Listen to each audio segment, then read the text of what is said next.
ناټو په افغانستان کې ناکام او طالبان په بېساري توګه پیاوړي شول. د چین نړیواله راډیو په افغانستان کې د ناټو ماموریت عمومي قومندان جنرال سکاټ میلر هغه وینا ته اشاره کړې چې ویلي وو امریکا او ناټو د افغانستان له مختلفو اډو څخه د خپلو پوځیانو د ایستلو کارونه پیل کړي چې تر سپټمبر میاشتې به په پوره توګه له افغانستان ووځي. د یادې راډیو په باور افغانستان کې د امریکا او ناټو 13 کلن ماموریت او جګړه ناکام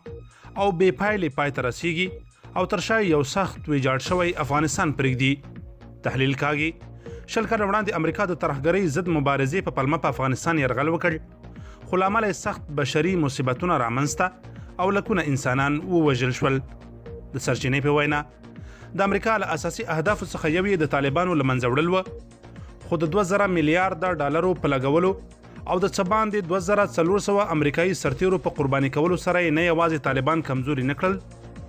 بلکې دغه ډله په دې وروستیو کې په بېساري توګه پیاوړې شوې ده. د دوحې تړون په اساس